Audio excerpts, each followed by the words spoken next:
Bom dia, eu sou Marcele e o tema do meu trabalho foi o negro no sistema penal brasileiro, o encarceramento em massa da população negra no município de Ilhéus, Bahia. O problema que norteou a minha pesquisa foi se o direito penal brasileiro ele favorece o encarceramento em massa da população negra. O objetivo geral foi traçar e analisar o perfil dos réus submetidos a júri popular nessa cidade no ano de 2019. Os objetivos específicos foram identificar o grupo étnico mais evidente que foi submetido às sessões plenárias, verificar a classe social, idade e nível de escolaridade a qual pertencem os réus e examinar se há reincidência criminal. Respondendo previamente a esse problema, foi formulada a hipótese de que a representação social dos negros no Brasil os associa ao crime. Deste modo, não há uma preocupação do judiciário no país com o encarceramento em massa dessa população, pois como as práticas jurídicas são fruto dessas representações, então elas vão enxergar o negro como criminoso. Agora eu vou trazer os livros que nortearam a minha pesquisa. Também utilizei outros, mas esses foram a base de todo o meu trabalho. O livro de Michele Alexandre, Nova Segregação, Racismo e Encarceramento em Massa, foi utilizado para mostrar que, apesar de brancos cometerem crimes na mesma proporção que negros, esses estão mais propensos ao encarceramento. Isso se dá devido à rotulação de delinquência que é colocada neles. Isso também fomenta a reincidência criminal, porque mesmo após terem cumprido pena, a sociedade continua os enxergando como delinquentes. Já o livro Racismo Estrutural, de Silvia Almeida, ele foi utilizado no trabalho para abordar as três vertentes do racismo: a individualista, a institucional e a estrutural. O livro Democracia da Abolição, para além do Império, das Prisões e da Tortura, de Angela Davis, trouxe reflexões importantes sobre o crime e o castigo. A autora afirma que está incutido no imaginário social que o crime está diretamente ligado ao castigo. No entanto, o castigo pode estar vinculado a outros fatores que não sejam crime, como a vigilância racial.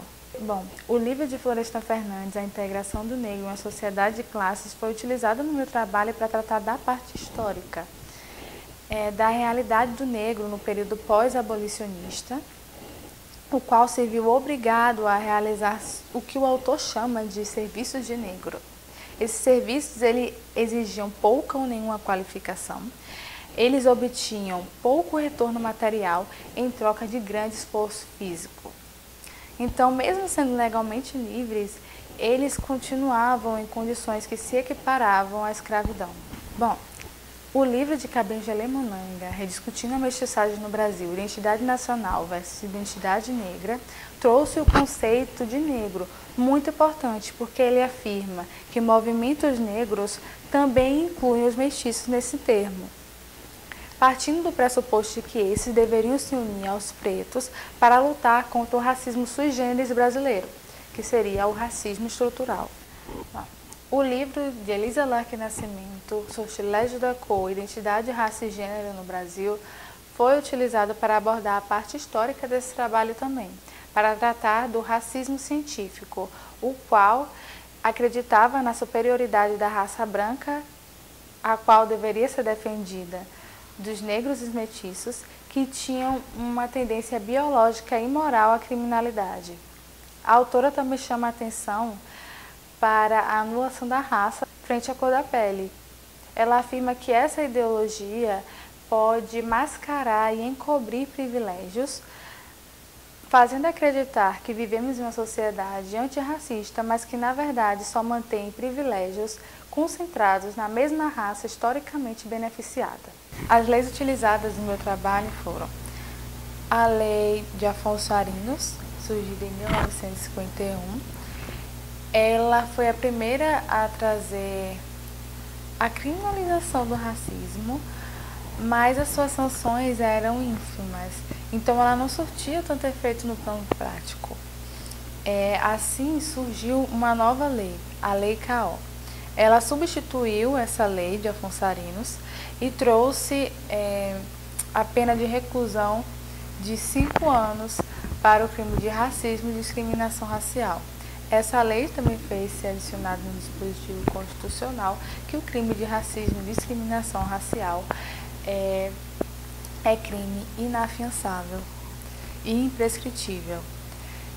Vale salientar também que dessa lei surgiu o Estatuto de Igualdade Racial em 2010. Esse estatuto ele veio para tentar promover uma igualdade de oportunidades para os negros.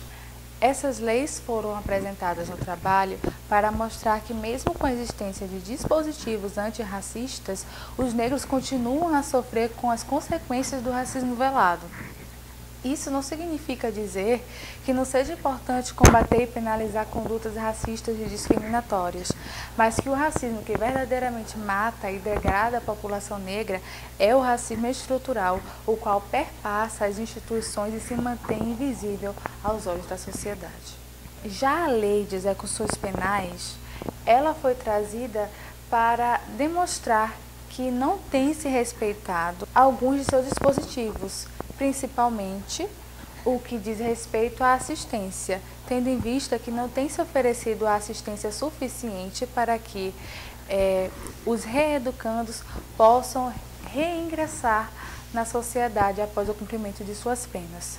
Aqui foram os dados de pesquisas realizadas no Brasil que eu também utilizei no meu trabalho.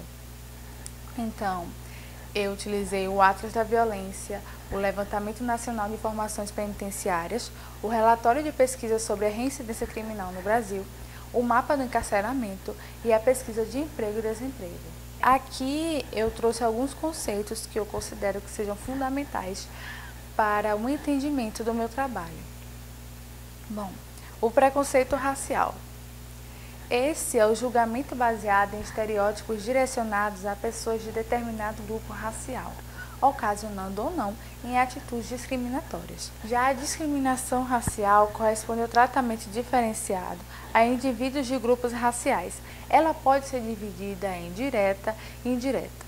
A direta é quando há a intenção de discriminar, e a indireta ocorre através da inobservância de circunstâncias específicas das minorias. O conceito de racismo aqui foi abordado em suas três concepções. A primeira é individualista. Por ela, entende-se que o racismo é o pensamento distorcido de um indivíduo ou grupo específico e deve ser combatido com a criação de leis, como as que eu citei anteriormente. Seguindo essa ideia, nem as instituições nem a sociedade seriam racistas, apenas indivíduos ou grupos agindo isoladamente. Então, o ponto central dessa concepção, considerando que os grupos que detêm o poder de institucionalização dos seus interesses poderá impor à sociedade padrões e condutas que tornem natural seu domínio baseado em práticas discriminatórias, é o poder. A terceira concepção é estrutural. Ela parte do pressuposto que as instituições correspondem à materialização de uma estrutura social, a qual possui o racismo como um de seus componentes. Ou seja, as instituições são racistas porque a sociedade é racista. Assim, as instituições não criam o racismo, elas o reproduzem.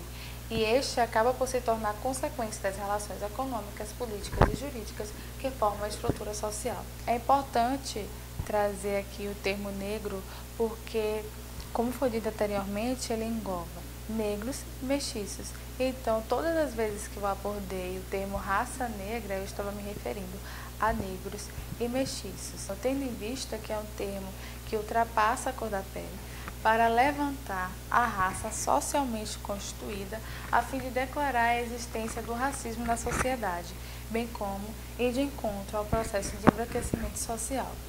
A metodologia de pesquisa utilizada nesse trabalho foi a pesquisa documentar os documentos concedidos pela Vara do Júri daqui de Ilhéus, Bahia, a fim de coletar dados sobre os réus que foram submetidos no ano de 2019 a júri popular aqui nessa cidade, utilizando a abordagem quantitativa para primeiramente categorizar os dados para análise dos 39 réus que foram submetidos a júri, utilizando a cor da pele, a profissão, nível de escolaridade, idade e reincidência, posteriormente sendo construídos gráficos através da planilha Excel. Universo de pesquisa. O objeto foram os 39 réus submetidos a júri popular no ano de 2019.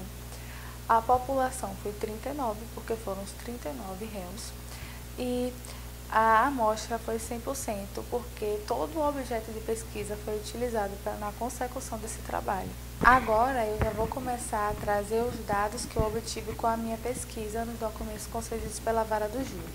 O primeiro gráfico é o gráfico raça. Vale a pena salientar aqui que o termo raça está sendo utilizado no sentido sociológico e não no biológico, porque o biológico já foi superado. Por esse gráfico, fica perceptível que os negros são a maioria cumprindo pena em estabelecimentos penitenciários, com um agravante de que todos os réus que possuíam a descrição de cor nos autos do processo eram negros, constituindo 90% dos pronunciados.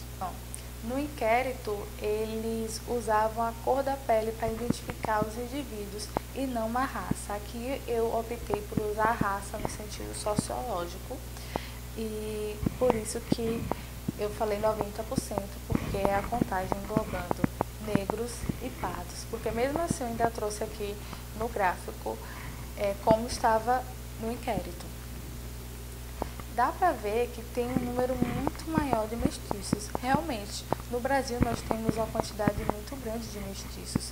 Isso ocorreu em decorrência da tentativa de embranquecimento social no período pós-abolicionista com incentivo da imigração e posterior o incentivo à miscigenação, na tentativa de criar futuramente uma sociedade brasileira completamente branca. É importante englobar os mestiços no termo negro, porque pardos também sofrem com as consequências do racismo. Eles são a maioria no cárcere, são a maioria morando em regiões marginalizadas, sofrendo com a desigualdade social, com as mesmas representações sociais ancoradas na imagem de malandro e objetivadas na imagem de criminoso que o negro sofre. O motivo de todos os réus que possuem a descrição racial no inquérito serem negros é consequência da vigilância seletiva. Isso não significa dizer que os indivíduos não tenham cometido o que a gente chama de crime, mas que comunidades que estão sob maior vigilância policial, elas possuem também uma maior probabilidade de fornecer indivíduos para o cárcere. Já com o gráfico de escolaridade, fica evidente que 84% dos réus não chegaram a completar o ensino médio e que apenas 3% cursaram o ensino superior.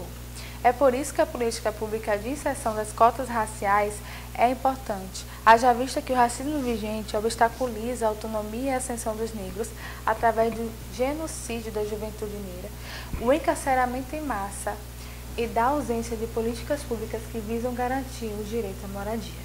Assim, com baixo nível de escolaridade, há uma segregação que se expressa nos cargos ocupados na sociedade. Os mais influentes e bem remunerados dificilmente são ocupados por pessoas negras. Essa questão dos cargos fica ainda mais evidente com esse gráfico de profissão, tendo em vista que a maioria dos réus, eles ocupavam cargos que não são socialmente relevantes nem possuem um alto grau de remuneração.